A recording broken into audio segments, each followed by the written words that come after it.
Olá, pessoal, aqui é a professora Valentina e hoje eu trago para vocês a explicação dos exercícios da semana 3 do PET 6 de língua portuguesa do 8º ano.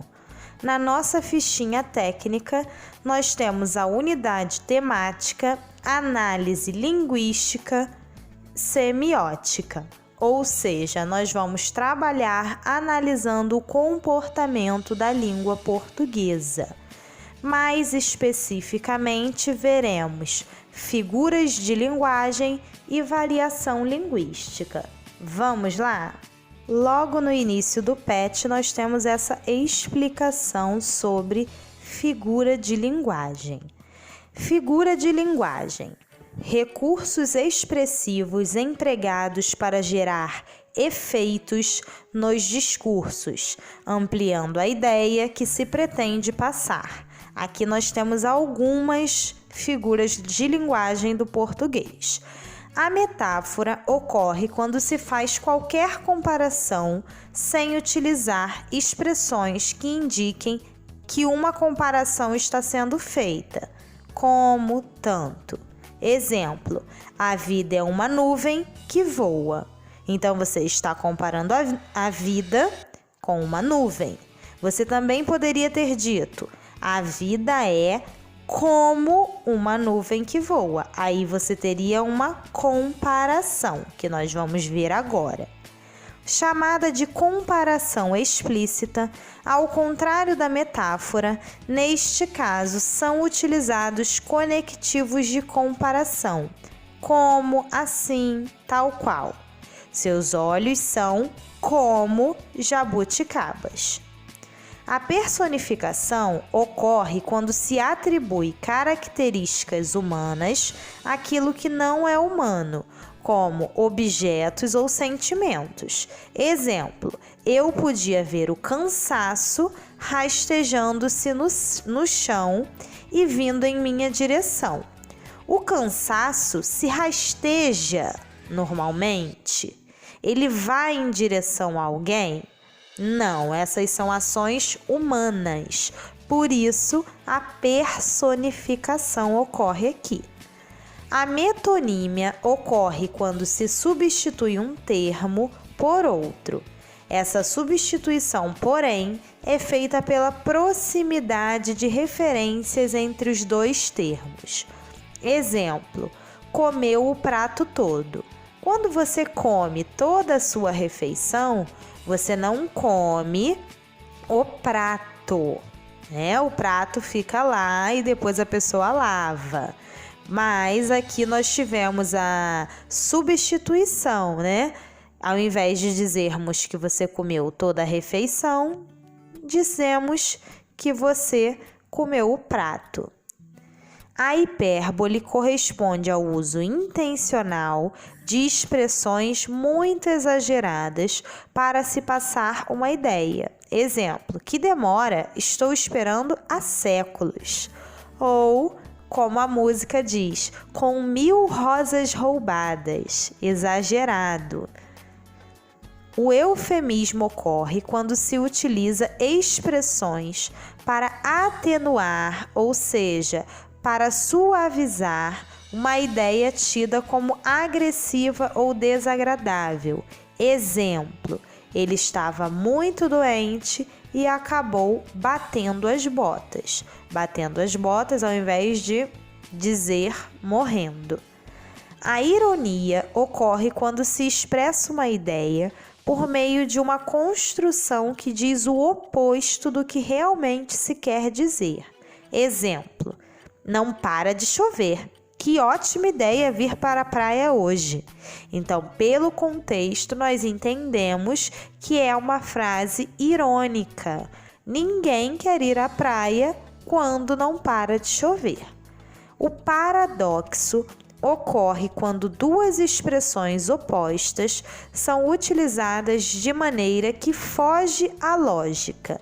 Exemplo, ela achava-o feio e bonito ao mesmo tempo.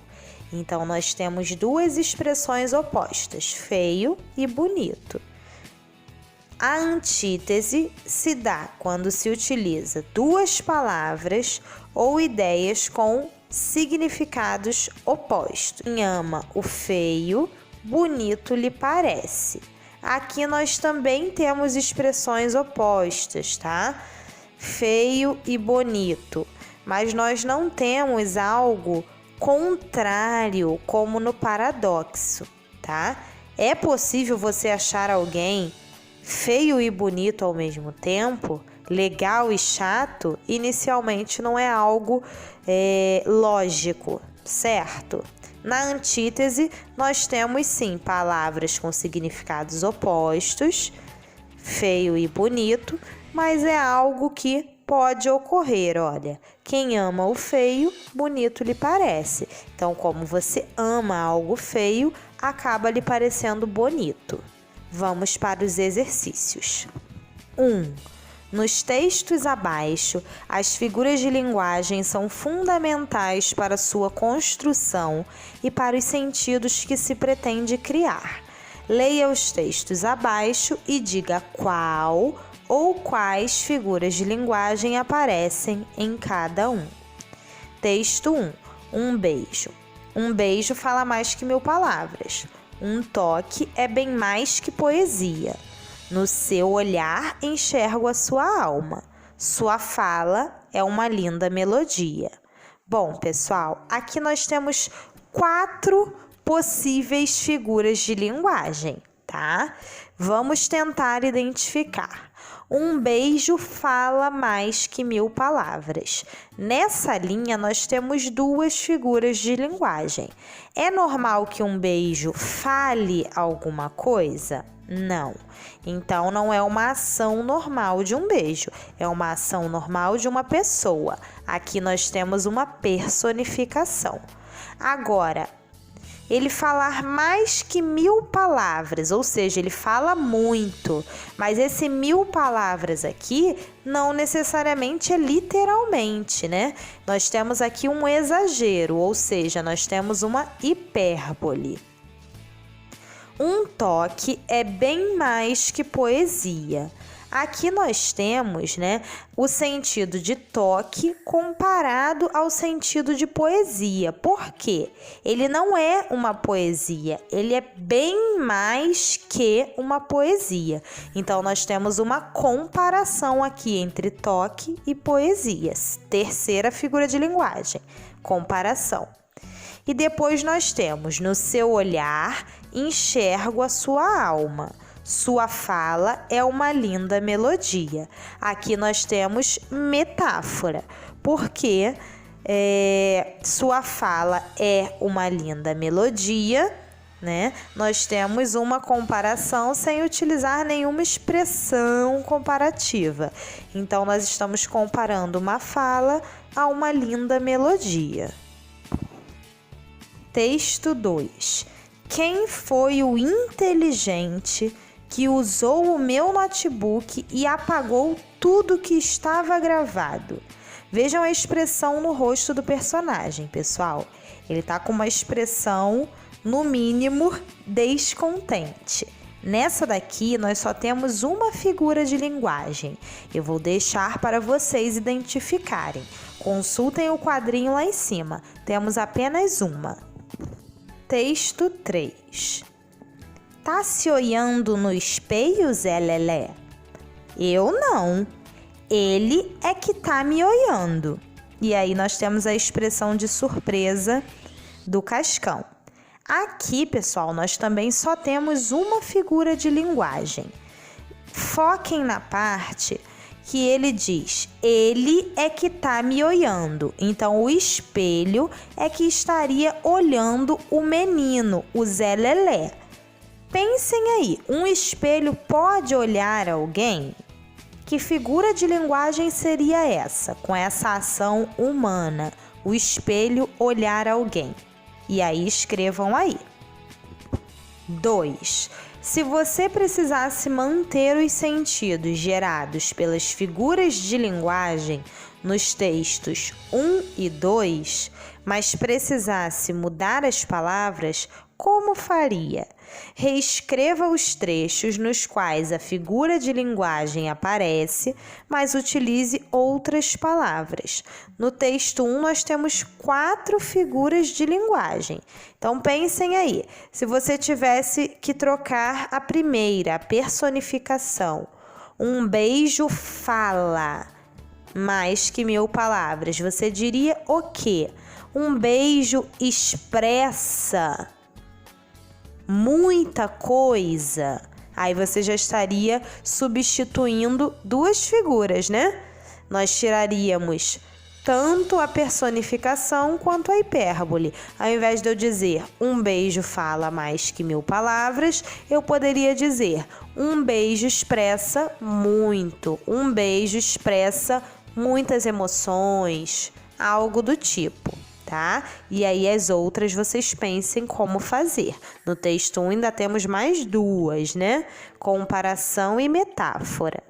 No texto 2, se você precisasse tirar esse tom aí que a expressão dá, que a figura de linguagem traz, como você faria? Com que outras palavras você diria o mesmo? Vamos para a atividade 2. Leia a informação abaixo sobre variação linguística. Variação linguística é o movimento comum e natural de uma língua. A variação na forma de falar pode ocorrer devido a fatores como a região geográfica, o sexo, a idade, a classe social do falante e o grau de formalidade do contexto da comunicação. Dentro dessa variação, podemos encontrar o tipo de linguagem a qual se fala: formal ou culta, informal ou coloquial, poética, técnica ou profissional, científica, regional, dentre outras. Então, pessoal, nós vemos aqui que existem diversas maneiras de dizer uma mesma coisa. Leia os textos abaixo, na verdade, o texto, e responda as questões a seguir. Aí tá mais lotado que o armazém do Nhô Barnabé, em dia de fiado. Os peixes não são burro, preferem um lugar assossegado, sem povaréu. E é aqui que eu vou ficar. 1. Que tipo de linguagem foi utilizada pelo personagem da tirinha? Pessoal, conhecendo Chico Bento, vocês acham que ele utilizou que tipo de linguagem nessa tirinha? É uma linguagem formal, que nós falamos em ambientes que exigem essa formalidade? Ou é uma linguagem informal, quando nós estamos falando com amigos, família, conhecidos? Outra coisa, essa linguagem do Chico Bento, vocês acreditam que seja uma linguagem regional, típica da região onde ele mora? Se sim, anotem aí, tá bom? Informal e regional. 2. Que fator fez com que essa linguagem fosse empregada?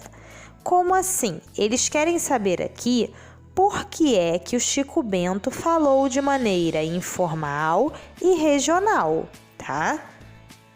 O que permitiu com que ele falasse assim? A situação que ele está vivendo, o local? Escrevam com as palavras de vocês. 3. Destaque os tipos de alterações notadas em relação ao que é considerado padrão. Mudança na forma de pronunciar palavras, palavras novas, palavras com sentidos diferentes, mudanças na estrutura das palavras e frases, como acréscimo ou supressão de letras, junção de palavras e outras. Então, vocês vão anotar aqui tudo que vocês repararem de diferente. eu digo diferente em relação à forma padrão, ao que seria formal, gramaticalmente, né? Formal. 4. Você nota que as mudanças destacadas na questão anterior também acontecem em sua fala ou no modo de falar das pessoas de sua família ou comunidade? Pode dar um exemplo? E aí, pessoal? Na fala da sua comunidade, na sua fala, há também uma variação regional? Se houver, digam aí e deem um exemplo. Essa é uma questão pessoal. 5. Transcreva para a norma padrão as falas ditas pelo personagem Chico Bento na tirinha. Então agora vocês vão retornar a tirinha e reescrever tudo da maneira padrão, tá? Então nós vamos pegar o primeiro quadrinho de exemplo. Vocês escreveriam assim: aí está mais lotado que o armazém do senhor Barnabé em dia de fiado. Assim vocês vão fazer com a tirinha completa. Eu fiz um balãozinho, vocês vão fazer os outros 2 também. Bom, pessoal, espero que o vídeo tenha ajudado vocês e até a próxima. Tchau, tchau!